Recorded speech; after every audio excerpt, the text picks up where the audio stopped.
안녕하십니까. 신의균의 군사TV 알기 쉬운 무기 백과입니다. 자, 오늘도 수요일이기 때문에 역사상 아주 중요했던 그 가치 있는 그런 무기들 한번 알기 쉽게 설명해 드리도록 하겠습니다.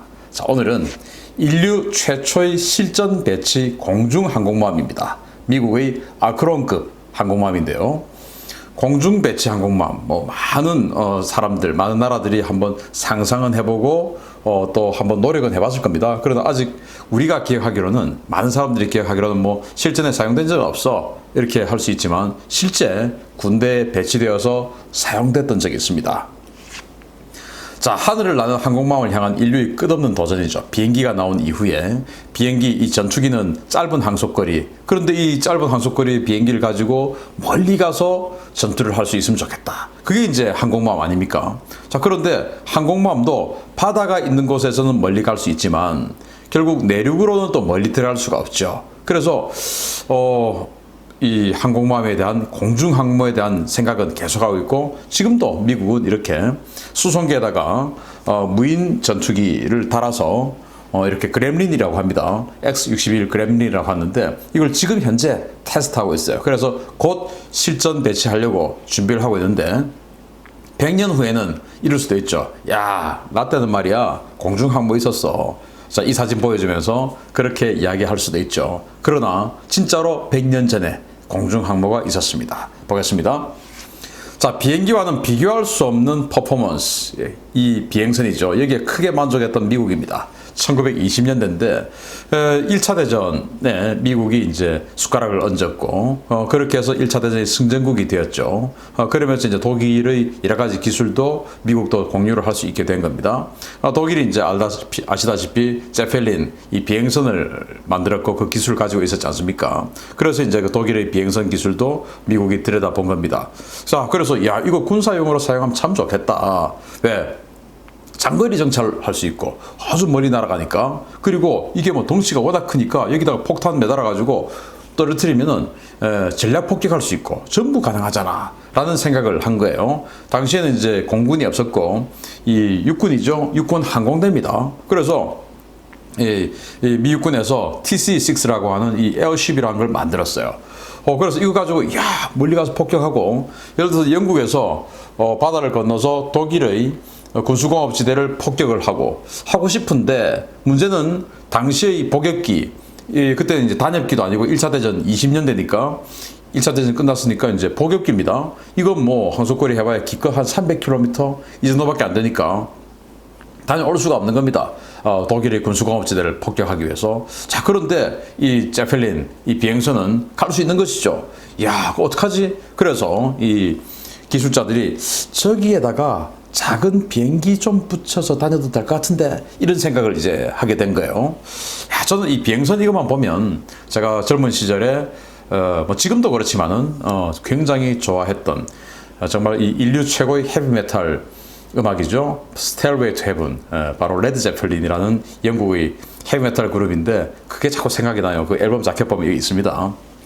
아무튼 그 독일의 제펠린 기술 가지고 야, 저기다가 비행기 좀 갖다 붙여도 되겠는데, 이런 생각을 한 겁니다. 워낙 크니까. 자, 그래서 이제 왜 그런 생각을 하게 되냐. 일단 이 비행선을 가지고 전략 폭격을 하려면은 당연히 대공포보다는 훨씬 높은 고도에서 작전을 하겠죠. 대공포, 그때는 이제 23mm 대공포 이런 것들이 막 밑에서 뻥뻥뻥 쏘는데, 대공포 맞으면 바로 그냥 추락이니까 대공포의 사정 고도보다 훨씬 높은 곳에서 날아가서 폭격을 하면 되긴 되는데, 문제는 적국도 비행기가 있는 것이죠. 그러니까 비행선 날아오면 그냥 비행기 가서 이 전투기에 붙어 있는 기관포 몇 발 쏴버리면은 추락하는 겁니다. 비행선 그 깔끔 대충 한두 발만 맞춰도 펑펑 터지지. 당시 이제 독일은 재무장 금지, 1차 대전 일으켰던 전범국이니까 재무장 금지해서 비행기 없었지만, 프랑스나 영국 같은 나라들은 전투기 있었지 않습니까? 지금 영국에 소비드 카멜이라고 하는 당시 복역기 전투기예요. 이거 대량으로 보급되고 있었죠. 자, 그래서 이 비행선을 날려보내긴 보내는데 폭격을 하긴 또 하는데, 그러면서 적의 전투기가 오는 것을 요격을 해야 돼. 그러면 어떻게 해야 돼? 우리 아군 전투기가 따라가야 되는데 그걸 따라갈 수가 없어. 왜? 얘는 멀리 가는데 전투기는 멀리 못 가니까. 그러면 이 비행선 자체를 항공모함으로 쓰자라는 이제 생각을 하게 된 겁니다. 자, 비행선의 생존력 강화를 위한 미 육군의 고민과 한 업체의 발상 전환이에요. 1927년도인데 미 합중국 국방부님이 구디어 제펠린 코퍼레이션님을 채팅방에 초대했습니다. 야, 니네 제펠린 애들이랑 합작해서 비행선 만든다며? 우리가 그 비행선 대량으로 살까 말까 고민 중인데 근데 단점이 좀 보이네. 이렇게 됐어요. 그래서 구디어가 저희 제품은 세계 최고 기술력 독일 거 가져다 쓰는데 무슨 문제라도 이러니까 이제 국방부가 니네 제품 카탈로그 보니까 뭐 기껏해야 속도 성능이 뭐 100km나 뭐 130km 이 정도밖에 안 나오던데 이 수준이면 적지 들어가서 대공포 전투기 만나면 그냥 밥이잖아. 그래서 이제 구디어가 아니 그 참 고객님들 별 걱정을 다 하십니다. 그게 걱정이면 비행선에 호위 전투기 붙여서 같이 보내면 되잖아요. 국방부 아니 붙이긴 뭘 붙여 전투기를 어떻게 그렇게 멀리까지 보내냐.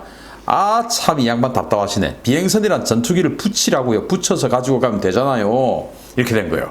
그래서 호위를 붙여라 이 말이 줄 알았는데 아니고 이 구디어 이야기는 갖다 붙여라 이겁니다 지금. 그래서 이제 이 비행선 업체가 눈여겨보던 부착용 전투기 F-9C 스패로우 호크예요. 당시 이제 미 육군 항공대에서 주력으로 쓰던 쫙 깔리고 있던 전투기인데 이 복역기입니다. 그래서 여기다가 이렇게 구조물을 설치해서 후크를 답니다. 이제 이렇게 후크를 달아가지고 비행선에서 후크에 걸고 뭐 하는 이제 이런 용도로 이렇게 걸어서 쓰자 이런 생각을 이제 하게 된 거예요. 그래서 아까 그 비행선 하나에 세대의 전투기가 탑재가 돼요. 이 세대가 그 비행선 항공모함에 들어가는 전체 한 개 편대입니다. 야, 이 정도 사이즈면 딱이겠는데? 그래서 이제 이 F-9C 스패로우 호크를 비행선에 탑재하는, 붙이는 이 방안을 연구를 합니다. 자, 그래서 함재기 탑재용으로 처음 등장한 최초의 공중항모예요. USS 아크론입니다. 1931년에 아크론이 등장했는데, 자, 보시다시피 US 네이비입니다. US 네이비고, 그래서 여기는 이름이 USS라고 붙었어요. 그러니까 미국의 ship, 군함이다 이거예요. US는 미국이죠. 그 마지막 S는 ship입니다. 미국의 군함, 아크론. 이란 이름으로 비행선이지만 군함 이름을 갖다 붙였어요.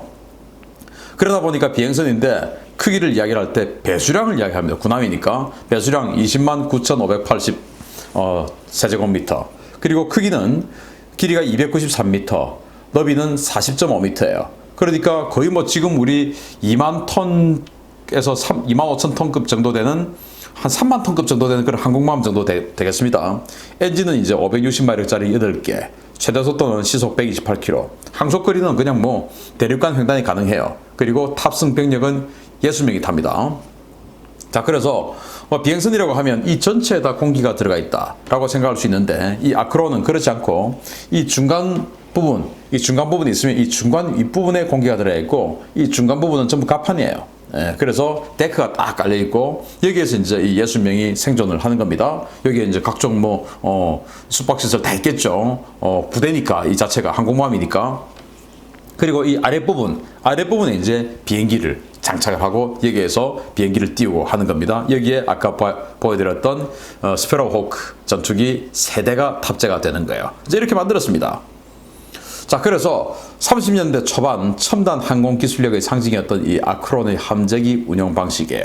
그래서 이 중간 아랫부분에 이런 식으로 이제 비행기를 달고 이 아크론은 120km 속도 정도로 이렇게 가는데 당시 복역기들의 속도는 한 180km, 최대 속도가 한 180km 이 정도 나왔거든요. 그러니까 120km 정도만 해도 양력을 충분히 받죠. 날개가 2개니까. 그렇게 해서 이렇게 이제 120km 속도로 이 기중기를 내립니다. 고리에 이제 걸려 있죠. 그러다가 이제 시동을 겁니다. 그래서 이제 프로펠러가 돌아가죠. 자, 그러면은 이제 시동 걸었어. 근데 속도는 120km니까 이미 양력은 받아 있어. 그때 이제 고리를 탁 제거하면 비행기가 쑥 날아가는 거예요. 그럼 이제 다음 비행기 또 가지고 와서 또 고리에 걸고 또 내려서 또 보내고 이제 이런 식으로 하겠다. 자, 그렇게 해서 이렇게 내리고 이런 식으로 안에서 기중기에다 고리에 걸어요. 그리고는 이제 문을 열고 이런 식으로 내립니다. 자, 이렇게 해서 했습니다. 되네요. 또 수거도 됩니다. 왜냐? 속도가 어차피 두 비행선과 전투기 해봐야 120km, 시속 120km 정도로 가니까 그냥 조종사가 이렇게 가가지고 그냥 고리가 있으니까 자기 이렇게 보면서 고리에 탁 걸어요. 걸렸네? 철컹 걸렸네? 그러면 이제 확실하게 걸린 거 확인하고 자기는 이제 엔진을 끕니다. 그러면 이제 위에서 올려주는 것이죠. 이렇게 해서 수거까지도 다 돼요. 야, 이거 너무 잘 됐네. 이제 폭격하러 가면 돼. 그렇지만 이제 이때는 전쟁을 안 했죠. 그러니까 폭격하러 갈 일은 없었어요. 그랬는데 1933년도에 화려한 데뷔를 했지만 등장 2년 만에 추락해버렸습니다. 1933년도에 추락해버렸어요. 뉴저지 앞바다에서 아크론이 추락한 현장인데 4월 4일입니다. 좀 강풍이 좀 불었어요. 그랬더니 그냥 이 비행선이 뒤집어져 가지고 추락해서 여기에 타고 있던 승조원 전원이 사망해버렸습니다. 강풍 조금만 불면 뒤집히는 게 이게 무슨 항공기냐? 이렇게 돼가지고 이거 쓰면 안 된다 라는 반대 여론이 빗발치는 겁니다. 그래서 미 육군 그리고 미 해군은 야, 이거 가지고 어떻게 좀 대량 생산해서 그냥 완전히 그냥 전략 폭격 한번 해보려고 했는데 이거 어떡하냐, 이거 해야 되는데 이제 이런 생각이 드는 거예요. 그런데 이 1920년대 30년대 이때는 기술 발전이 너무나 급격하게 막 이루어지던 그런 시절 아니었습니까? 이때 이제 전략 폭격이 B-17 B-29 막 이런 것들 다 곧 나오는 시기였는데 그거 알았으면 이거 안 했겠죠. 그러나 워낙 빠르게 됐기 때문에 몰랐던 거예요. 어쨌든 지금 이제 이 2대를 만들어 놨어요. 그리고 이걸 다 합격하면은 이제 양산에 쫙 들어가는데 2대를 만들어 놨는데 1번 함이 이렇게 추락해버려서 침몰해버린 겁니다. 야, 어떡하지? 이거 여론을 반전시켜야 되겠는데? 라고 하다가 아이디어를 내서 이벤트를 해요. 어떻게 이벤트를 하냐? 여론 반전을 위한 깜짝 이벤트입니다. 신문 배달 왔어요. 1934년 7월 달에야. 바로 미국의 휴스턴이라고 하는 전함입니다. 이 전함이 파나마에서 하와이를 가고 있는데, 그러니까 이제 미동부에서 출발해서 파나마 운하를 거쳐서 하와이로 갑니다. 이게 누가 타고 있었냐? 프랭클린 루즈벨트 대통령이 타고 있었어요. 프랭클린 루즈벨트 대통령은 2차 대전을 고스란히 지휘했던 대통령 아닙니까? 이렇게 해서 이제 34년도 이분은 뭐 대통령도 엄청 오래 했습니다. 34년도부터 대통령을 했으니까. 이렇게 해서 이제 이분이 파나마에서 하와이를 가고 있는데 아침에 신문이 나오지 않습니까? 그러면 대통령쯤 되면 여기 이제 배에 갇혀가지고 수십 일 동안 항해를 해야 되니까 얼마나 지겹습니까? 그렇지만 이제 중요한 소식은 뭐 텔렉스나 뭐 이런 걸 가지고 다 듣죠. 그렇지만은 신문 보는 거는 다르죠. 그래서 이제 파나마 운하를 나와서 이 동태평양 쪽에서 하와이 쪽으로 가고 있는 중에 이 비행선이 쫙 날아옵니다. 그리고는 다시 여기에서 스패로우 호크 전투기가 쫙 나와요. 그리고는 스패로우 호크 전투기가 이 휴스턴함 상공으로 쫙 날아와가지고 신문을 던져줍니다. 이렇게 해서 신문을 받아가지고 루즈벨트 대통령에게 줍니다. 루즈벨트 대통령이 신문을 봐요. 아니, 오늘 아침에 나온 신문인데, 조간 신문인데, 지금 오늘 오후인데, 오후에 내가 신문을 받아볼 수 있네. 이야, 이건 정말 첨단 기술의 상징이구나. 너무 좋아. 너무 대단해. 이렇게 해서 막 홍보가 막 된 거예요. 그러나 그마저도 또 침몰했습니다. 그 다음에 마지막 남은 항모 마크론, 1번 남은 아크론이었고 2번 남은 마크론이었는데, 그 다음에 여론을 반전해서 신문 배달까지 했는데 그래도 또 추락해버렸어요. 야, 그 프로젝트 당장 때려쳐라, 안 되겠다. 그러면서 이제 진짜 이 사발 폭격기, 쌍발 폭격기, 이런 폭격기들이 이제 아이디어가 나오고 이런 거 만들자. 이제 이렇게 되니까 야, 이제 필요 없다, 이런 거. 이제 이렇게 됐죠. 그래서 꿈으로 끝난 공중항모. 결국 상상 속에서만 존재하죠. 그래서 소설이나 이런 거 보면은 뭐 비행선에서 뭐가 나오고 이런 것들은 실제 있었기 때문에 그런 소설이 나왔던 겁니다. 저희 어릴 때 이런 소설 많이 읽었죠. 그래서 미 해군은 이렇게 진짜 수상항모 그리고 공중항모 이런 것들을 같이 운영하는 이런 아이디어를 가지고 있었던 미 해군인데, 결국 수상항모는 지금까지 100년 후인 지금까지 정말 미 해군 최고의 전력으로서 지구를 지배하는 그런 무기체계로 발전을 했지만, 공중항모는 결국 두 척이라고 해야 되겠죠. 두 척의 침몰로 인해서, 추락과 침몰로 인해서 끝나버렸다. 그렇지만 지금 다시 미 공군이 그것을 수송기에다가 무인 전투기를 장착을 해서 다시 공중항모를 지금 실현하기 위해서 노력하고 있다 라는 말씀 드리겠습니다. 감사합니다.